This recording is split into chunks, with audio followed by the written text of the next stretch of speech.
Charlotte Hayes had one rule she'd kept for 8 years: don't step into things that aren't yours. But she broke it on a Tuesday for a girl she'd never met. The child was standing in a circle of 3, backpack too big for her frame, lunchbox knocked to the ground, contents scattered across the pavement. She wasn't picking them up. She was just standing there, hands at her sides, letting them laugh. "You don't have a mom, do you? Who taught you to dress like that?" Charlotte moved before she decided to. "That's enough." She didn't know that the man standing 10 meters away, looking straight at her, was holding his breath for a reason only he understood. The lunch bell had already rung. Charlotte Hayes knew this because she had been sitting in her car for 11 minutes. Engine off, phone face down on the passenger seat, doing the thing her therapist called grounding, and she called getting her face back in order. Same result. Different language. She had learned over the years that most things were like that. You could call grief by 100 different names, and it would still sit in your chest like something swallowed wrong. She had a meeting in 40 minutes. She had 3 unread contracts on her laptop. She had a father who had called twice this morning, and whom she had not called back, because there were some voices that cost more energy to hear than others, and she was running low. She got out of the car. The private school her company, partially sponsored, sat on a quiet street lined with trees that were just beginning to turn. She was here to sign a donation plaque, something her PR team had scheduled, something she had forgotten about until her assistant reminded her at 8 a.m., with the particular tone of someone who had been working for Charlotte Hayes long enough to know not to apologize for the reminder. She heard the voices before she saw them. Not loud. That was the first thing. Children being cruel are rarely loud. They have learned, even at 8, that volume draws attention and attention ends the game. It was more of a murmur. A circle of murmurs around a single point of silence. Charlotte turned the corner. There were 4 of them. 3 standing, 1 standing differently, the way a person stands when they have decided not to run. Not because they are brave, but because they have nowhere to go, and they know it. The girl in the center was small, dark-haired. Her backpack was slightly too big for her frame, the kind that parents buy 1 size up so it lasts 2 years, and there was a drawing of something, a house, maybe, or a sun, on the front pocket in faded marker. Her hands were at her sides. Her jaw was set. She was not crying. "Where's your mom?" one of the 3 was saying. Not asking. The tone was too practiced for asking. "You don't have one, right?" my mom said. "You don't have one." Charlotte stopped walking. She didn't know why. That was the thing she would come back to later, turning it over like a stone she couldn't quite set down. She didn't know why. She was not a person who intervened in things that weren't her business. She had learned that lesson early and reinforced it often, the way you reinforce a wall that you know has cracks. You don't look at the cracks. You add more weight to the other side. But the girl was not crying. And something in Charlotte's body, not her mind was already composing a reason to keep walking. Something lower, something older, moved before the rest of her caught up. She was in the circle before she knew she was moving. "That's enough." Her voice came out wrong. Too sharp.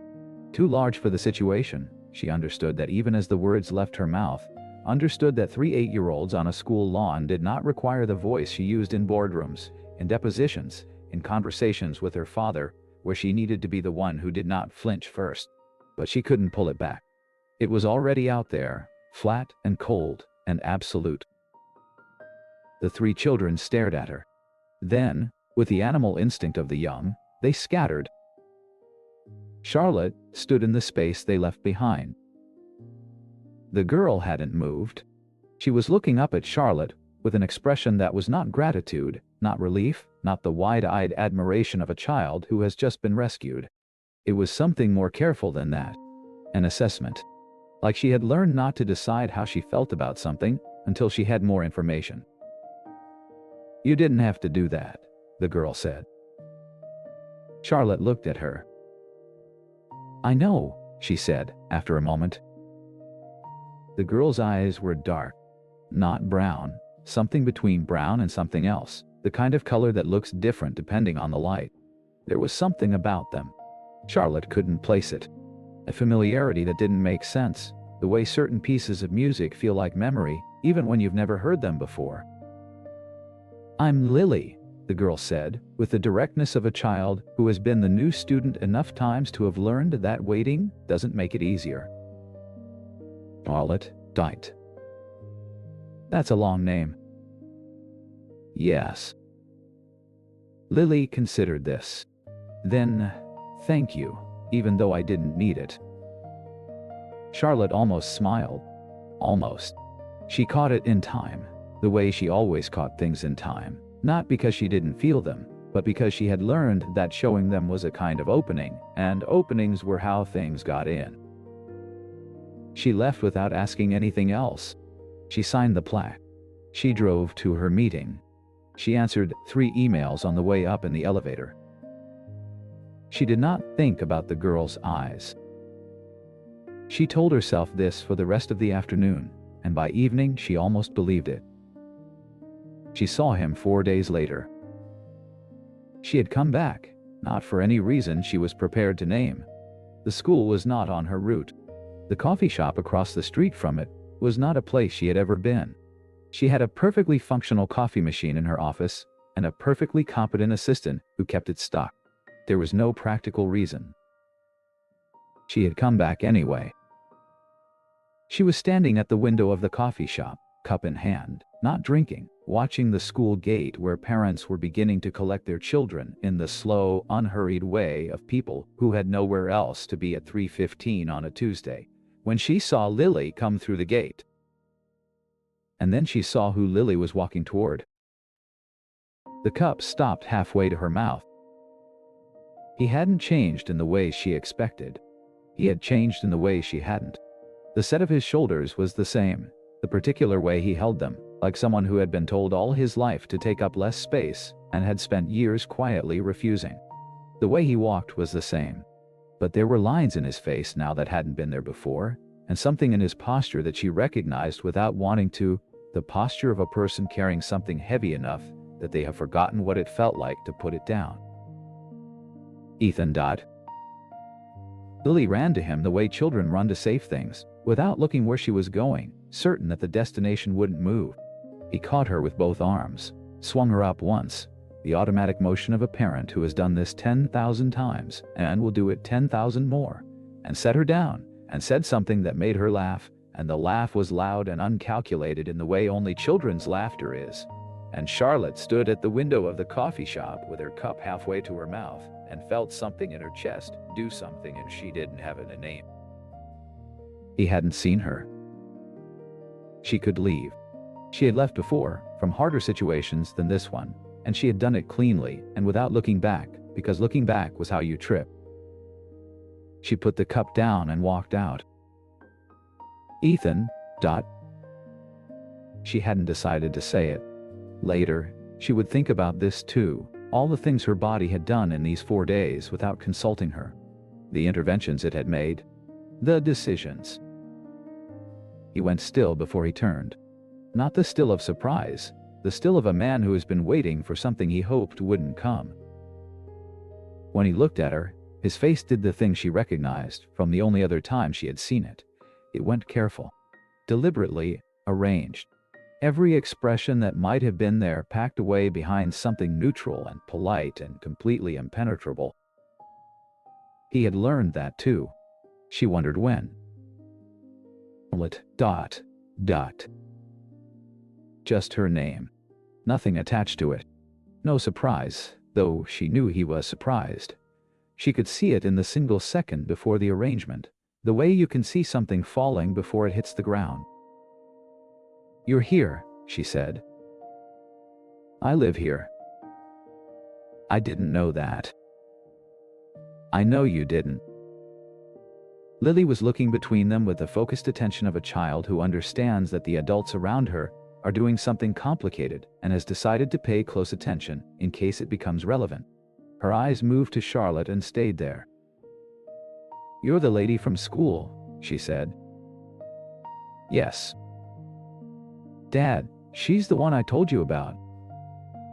Something moved across Ethan's face, gone before Charlotte could read it. "I know," he said quietly, to Lily. Then, to Charlotte, with a distance that had nothing to do with the 3 feet between them. "Thank you. For what you did." It was nothing. It wasn't. He said it simply, not warmly. Warmth would have been an opening, and he understood openings the same way she did. She could see that. He said it like a fact. The way you state something you know to be true without wanting to discuss it further. She looked at him. "You're well?" The question was absurd and she knew it. 8 years compressed into 2 words and a question mark.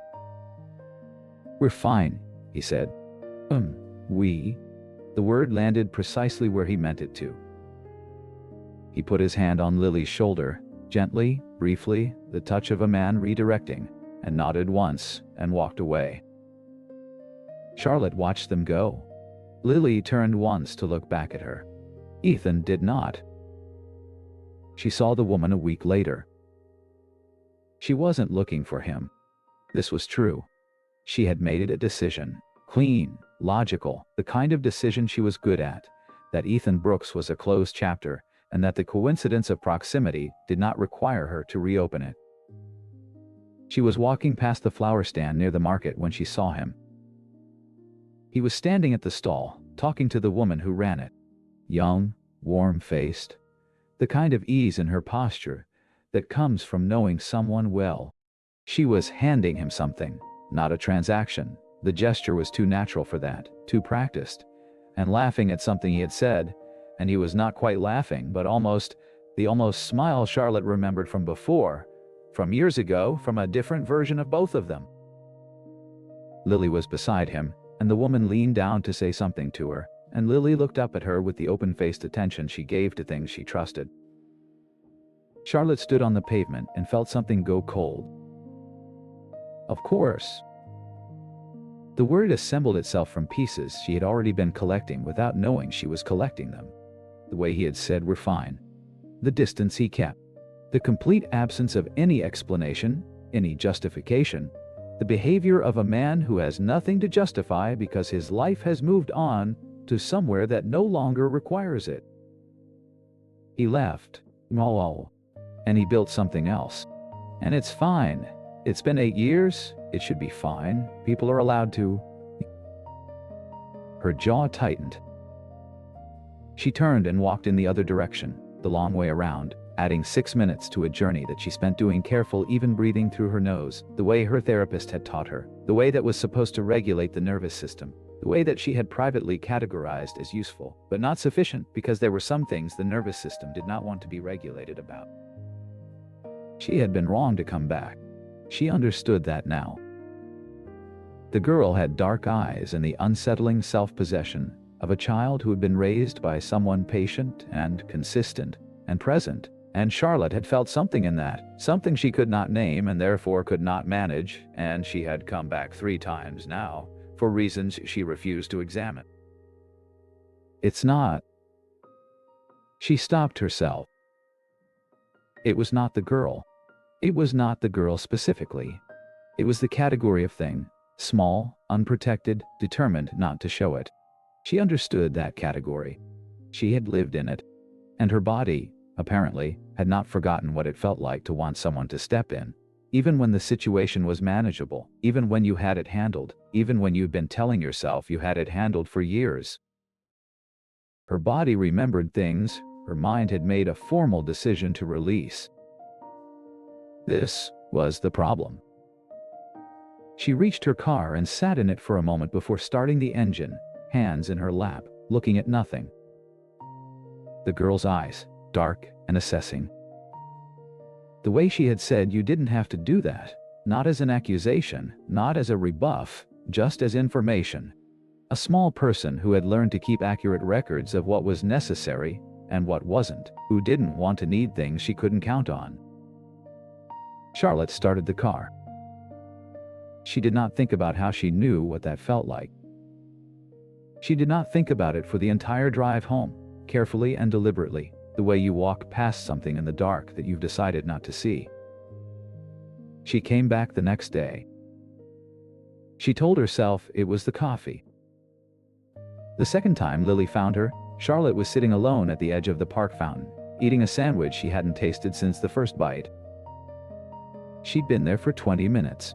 Long enough to watch 3 pigeons fight over a breadcrumb.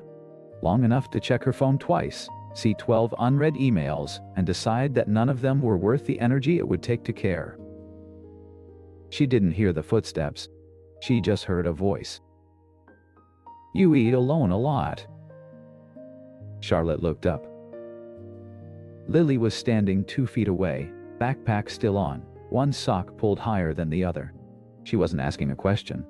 She was stating a fact the way children do when they haven't yet learned that some observations are impolite. Charlotte should have said something brief, something adult and final that closed the conversation before it started. Instead she said, "So do you." Lily considered this. Then she sat down on the fountain ledge, not close enough to be presumptuous, not far enough to be a stranger, and pulled an apple from her bag. She ate it in silence. Charlotte ate her sandwich in silence. The pigeons resumed their war. After a while Lily said, "You were really loud that day, when you yelled at those kids." "I didn't yell." "You kind of yelled." Charlotte looked at her. "Did it bother you?" Lily thought about it with the seriousness of someone doing long division in their head. "No," she said finally. It felt like she searched for the word, like when thunder happens before rain. Loud, but then everything gets quiet and smells nice. Charlotte didn't say anything. She didn't say anything because something in her chest had just done something she couldn't name. A shift, small and tectonic, like a door opening in a room she'd sealed off years ago and forgotten she owned. She looked away, took a bite of her sandwich, tasted nothing. "Stop it," she told herself. "She's a child you don't know. This is not yours." But Lily had already moved on, unaware of the damage she'd done, and was now telling Charlotte about a drawing she'd made in class that her teacher had called unusual, which Lily had decided was a compliment. Charlotte listened. She didn't mean to. She just did. That was how it started. Not with a decision. Not with intention. Just with a fountain and a sandwich and a child who stated things plainly and expected nothing in return. Charlotte told herself it was harmless. She ran into Lily at the park because she walked through that park every day, and Lily apparently existed in that park with the same regularity that birds and pigeons did. She bought Lily a juice box once because Lily's water bottle was empty, and it was hot. She helped Lily with a math problem once, because Lily asked and Charlotte happened to know the answer. None of it was a choice.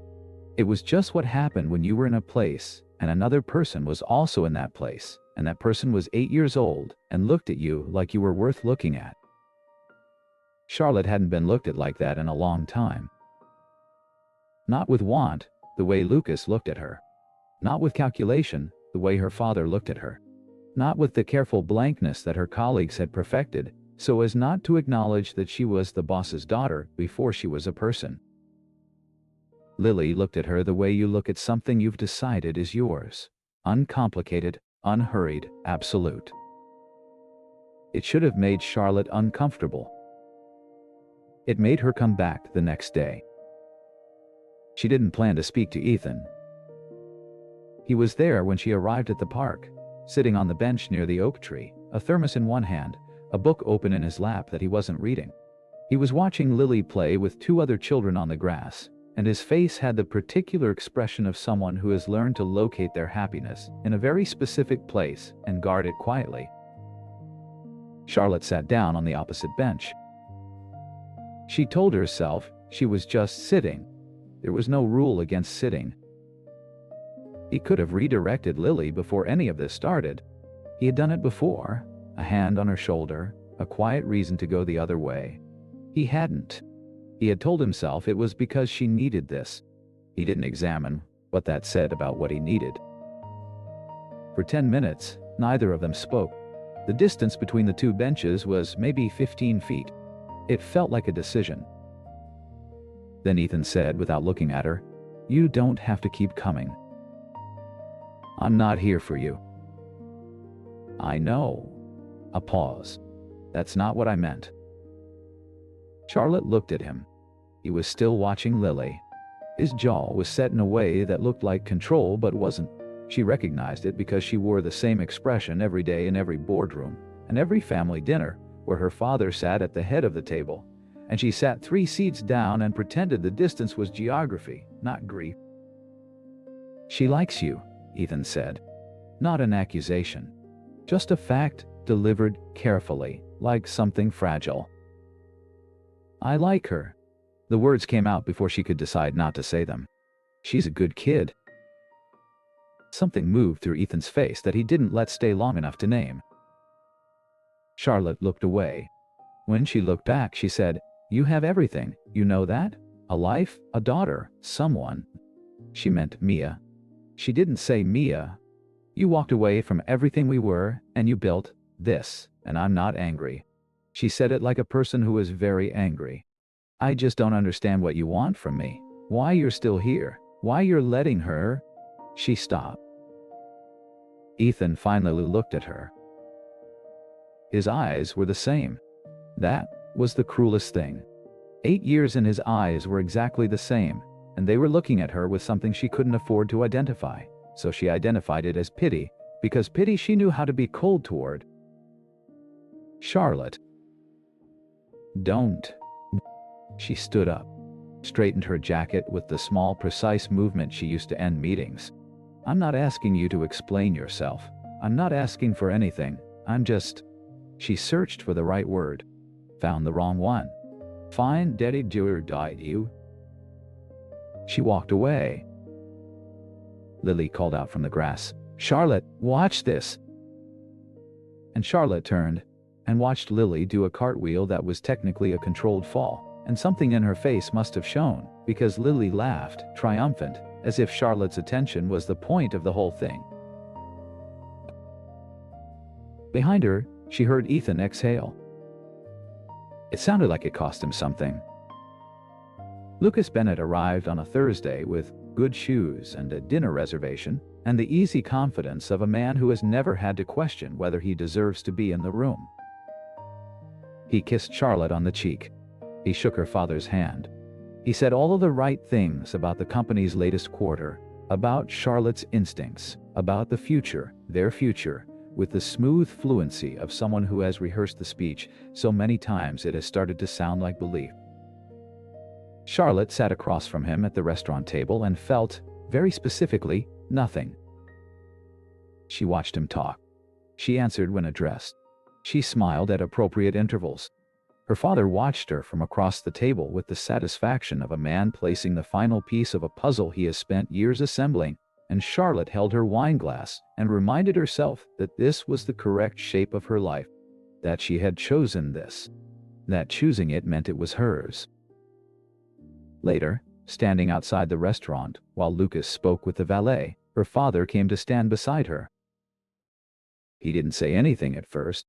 He looked at the street, the way men who own things look at streets. "Then you've been spending time near that part of the city again." Charlotte kept her expression still. "I walk there sometimes." "I know." He didn't elaborate. He didn't need to. Her father communicated most effectively in the space between words, in the things he chose not to finish. He looked at her. "Lucas is a good man." "I know. He offers you stability." "I know."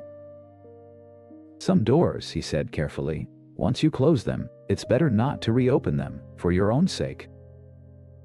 Charlotte looked at him. He held her gaze with the steady patience of someone who has never lost a negotiation in his life. "I'm not reopening anything," she said. His eyes moved, just once, to somewhere past her shoulder. Then back. Dyke. The movement was too controlled to be accidental. He nodded once. Satisfied. Done. Lucas came back smiling and put his hand on Charlotte's back, and Charlotte stood inside that gesture and felt like a building that has had all its internal walls removed and is being held up only by the facade. That same evening, Ethan stood at Lily's bedroom door. She was supposed to be asleep. She wasn't. She was lying on her back, drawing on the inside of her forearm with a marker, a habit he'd tried to break for 6 months without success. T. I'm not tired. You have school. School is tomorrow. She said it like tomorrow was a theoretical concept, unproven by science. He came and sat on the edge of her bed. She kept drawing. A small figure. Then another. Then a third one, smaller, between the two. Ethan looked at it. Who's that? He asked. Lily studied her arm.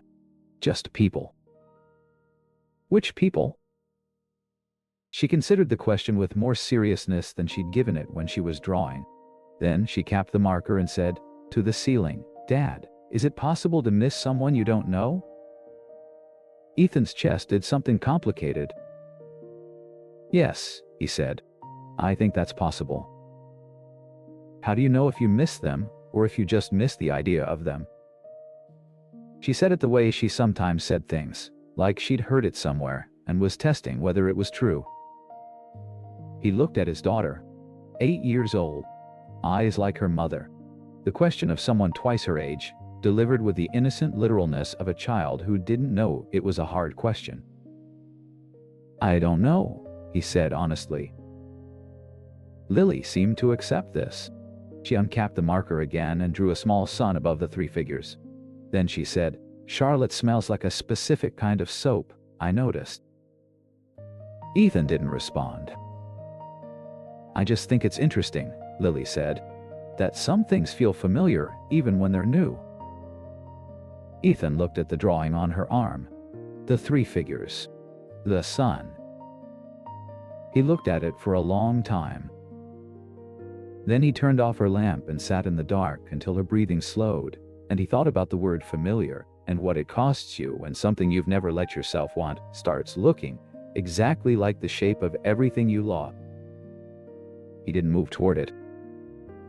He also didn't move away. That, he understood for the first time, was its own kind of choice, and it was the most dangerous one he'd made in 8 years. Outside, in the room with the good shoes and the dinner reservation and the careful shape of the correct life, Charlotte lay awake staring at the ceiling. She was thinking about a cartwheel that was technically a controlled fall. She was thinking about the way Lily had looked at her afterward, not asking for applause, not performing, just checking, just making sure Charlotte had seen. I did, Charlotte thought, in the dark, alone. I saw. She didn't know what to do with that. So she did what she always did. She filed it somewhere internal and locked the drawer and told herself she would deal with it later. She was very good at later. Later had been keeping her alive for 8 years. The office smelled like money. Not the comfortable kind, not the smell of old wood and worn leather that Charlotte associated with rooms where decisions had already been made.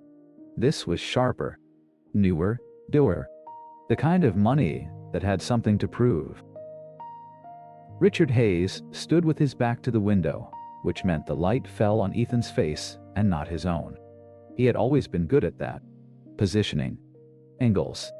Making sure other people were the ones who had to squint. You've been careful, Richard said. I'll give you that. Ethan didn't answer. He had learned a long time ago that Richard Hayes didn't ask questions he didn't already know the answers to. Whatever was said in this room had been decided before Ethan walked through the door. 8 years. Richard turned slightly, not enough to show his face, just enough to signal that he was choosing to. You kept your word. I respected that. I still do. You took the child. I handled what happened after.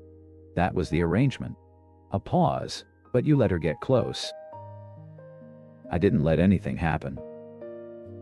She's been with your daughter every week for 2 months. The word daughter landed with deliberate weight, placed rather than spoken.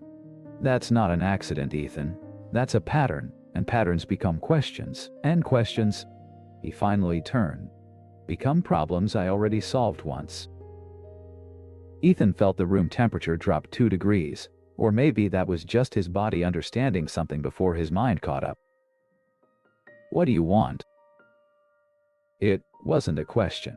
Richard heard that, and something in his expression acknowledged it, not with respect, but with the particular satisfaction of a man who recognizes a worthy enough opponent to bother explaining himself to. I want what I've always wanted. Order. He moved to the desk, picked up a manila folder, set it back down without opening it. Charlotte is getting married in 4 months. Lucas is a good match, stable, appropriate. She's almost where she needs to be. Another pause. And then, there's Lily. The name in his mouth made Ethan's hands tighten at his sides. Lily is 8 years old, Ethan said. She has nothing to do with. She has everything to do with it. For the first time, Richard's voice lost its boardroom patience. Not anger. Richard Hayes didn't do anger, he did certainty, which was worse. The moment Charlotte looks at that child long enough, she'll know. You know she will. Charlotte is many things, but she is not blind. He let that sit. Not forever. The folder opened this time. Documents. Ethan didn't need to read them to understand their shape. School records can be complicated, Richard said. Custody arrangements, especially informal ones, are fragile. A child without proper documentation is vulnerable to all kinds of intervention. He looked up. Or, you take her somewhere far enough that intervention becomes unnecessary. The silence in the room was not quiet. It had a texture to it, something that pressed against the chest. You're giving me a choice, Ethan said. I'm describing the situation. The choice was always yours. He drove home the long way. Not because he was lost. Ethan hadn't been lost in this city for years. He knew every shortcut, every road that flooded in spring, every streetlight that flickered at exactly the same time every night. He drove the long way because he needed 20 extra minutes inside a moving vehicle where no one could ask him anything. Lily was at the kitchen table when he got home, drawing button. She did that most evenings, spread her colored pencils across the surface in a specific order that looked chaotic and apparently wasn't, and drew things that made more sense to her than to anyone else. He had stopped trying to interpret them. He had started just watching her choose which color to reach for next. She didn't look up when he came in. You forgot milk, she said. I know. I wrote it on the list. I know. She looked up then, because something in his voice was different, not upset, not angry, just located somewhere else. And Lily had always been good at noticing when people were located somewhere else. He didn't know where she got that from. He'd spent years telling himself it was just her nature. He sat down across from her. Not at the head of the table, not in his usual chair. Across from her, where she could see his face. Lily, that. He waited until she set down her pencil. Do you like Charlotte? She considered this with the seriousness she brought to most things that mattered. Yes. Why? A small frown, not confused, just thinking. She doesn't talk to me like I'm little. He nodded. And she laughed at my joke about the pigeon, Lily added. The real laugh, not the adult fake one. He almost smiled. Didn't. If you could spend more time with her, would you want that? Lily looked at him for a long moment. She was 8, and she didn't have the vocabulary for what she was reading in his face, but she was reading it. He could see her reading it. And the fact that she was reading it meant she was already more aware of the situation than he had given her credit for, which meant he had not protected her as well as he'd thought, which was a failure he would carry quietly for a very long time. "Dad," she said, "is something wrong?" "No, duh. That's the voice you use when something's wrong." He looked at her, at the pencil smudge on her left hand, the one she always got because she was left-handed, and dragged her palm across whatever she'd just drawn. And he thought, "I have been watching you grow up in the reflection of someone who doesn't know you exist. I have been teaching you everything your mother would have taught you if she'd been given the chance. I don't know if that makes me devoted or delusional. Probably both." "Nothing is wrong," he said. "I just wanted to ask." Lily looked at him for another moment, the way children do when they know they're being protected from something and haven't decided yet whether to push. Then she picked up her pencil. "She makes you sad," Lily said, not looking up. "Charlotte, she makes you a different kind of sad than normal." He didn't answer. "That's okay," Lily said. "Some people do that." She reached for the blue, drew something he couldn't see from where he was sitting. He stayed at the table until she finished. He packed the way people pack when they've been preparing without admitting it. Not frantically, not with the kind of desperate efficiency that leaves things behind. He packed the way a person packs when they have quietly, over weeks, already decided, and the decision was just waiting for an event large enough to name it. 2 bags. 8 years ago he had carried her out of a hospital in a blanket while her mother was still unconscious, because a man had told him it was the only way both of them survived. He had believed it. He had built a life on believing it. Now the same man was telling him to run. And the terrible thing was that the logic hadn't changed. Only the cost had. Lily's books, her pencils in the specific order she kept them, the stuffed rabbit that was missing one eye and that she claimed she didn't care about and always reached for in the dark. His own things fit into less space than hers, which said something he chose not to examine. He did not write a note. He had started 3 of them and stopped each time because every sentence he wrote was either an explanation or an apology, and neither of those was what he meant. What he meant couldn't be written. What he meant was, "I watched you become a person for 8 years, and I am leaving before you can find out, because if you find out, your father will unmake everything I built for her, and she deserves the life she has even if I am not in it." What he meant was, "I never stopped." What he meant was something with no words in any language he spoke. He left nothing. The apartment looked the same as it always did, except smaller somehow. The way spaces shrink when you understand you won't be returning to them. He stood in the doorway for a moment, turned off the light. In the car, Lily was already asleep in the back seat, her head against the window at the angle that would give her a stiff neck in the morning. He had laid her blanket over her without waking her. She had not asked where they were going. She had simply gotten into the car when he told her they were taking a trip, and gone to sleep, because she trusted him, and that trust was the thing he was most grateful for, and most afraid of in equal measure. He drove. Not the long way this time. She noticed the silence before she noticed the absence. That was the strange thing. She had walked past the building twice a week for 2 months, had learned its rhythms without meaning to. The time the upstairs neighbor got home, the specific creak of the 3rd step, the light in Lily's window that usually stayed on until 8:30. She had not admitted to herself that she was tracking these things. She had told herself she was simply passing by. She had believed herself mostly.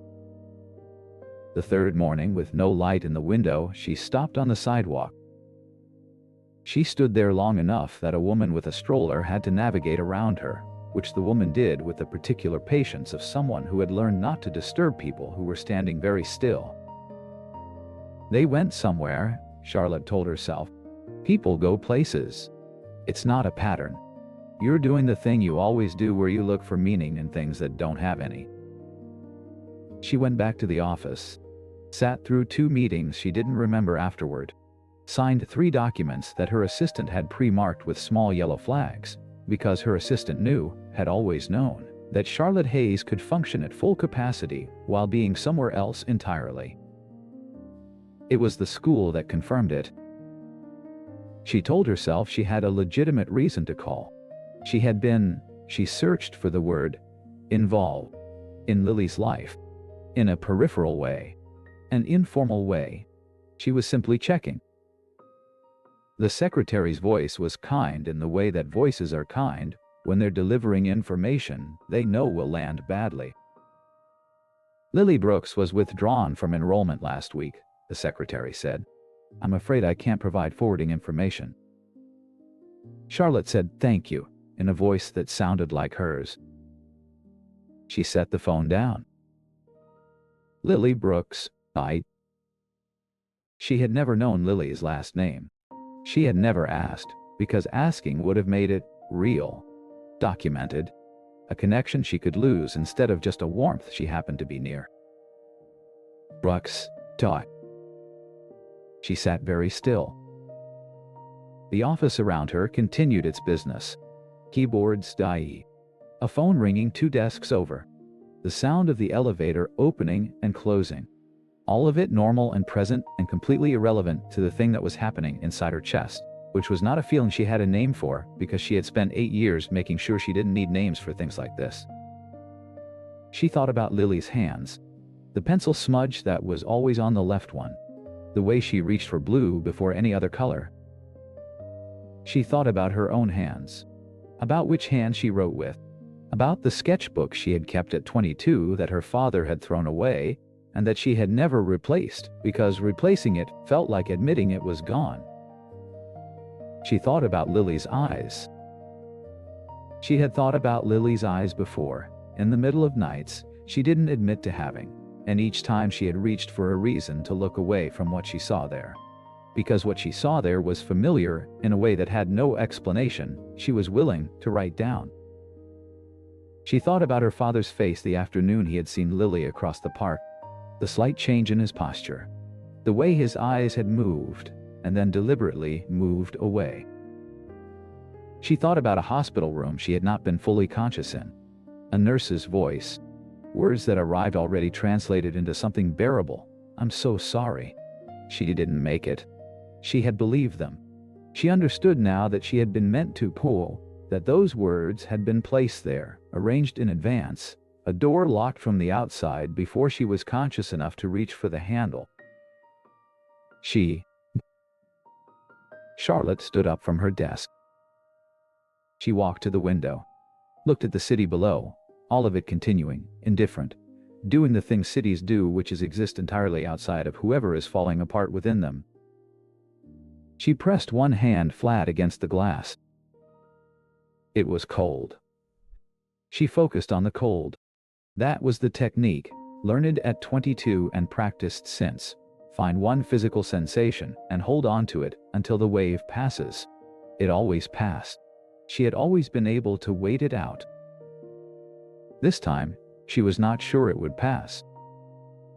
This time, the thing building inside her chest was not grief in the shape she knew it, not the clean, sealed grief of something long finished, but something older and larger and more total.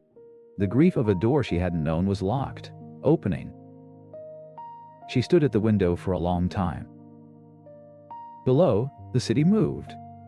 Somewhere in it, or past it, or already beyond it entirely, a man she had spent 8 years hating for leaving was driving away from her for the second time in his life. For the same reason he had the first. Because someone had made very sure that loving her came at a price only she was not allowed to know about. And a child with a pencil smudge on her left hand was asleep in the back seat. Not knowing she had left a woman standing at a window who would spend the rest of her life learning, slowly and without mercy, what it meant to have held something without knowing it, and to have let it go without knowing that either. Charlotte did not cry. She stood at the glass, one hand pressed flat against the cold, and breathed, slowly, evenly, the way she had taught herself to breathe a long time ago, and waited for the wave to pass. It didn't pass. For the first time in 8 years, it didn't pass. She stayed at the window anyway. Some people don't leave because they stopped loving. They leave because loving you means losing everything else.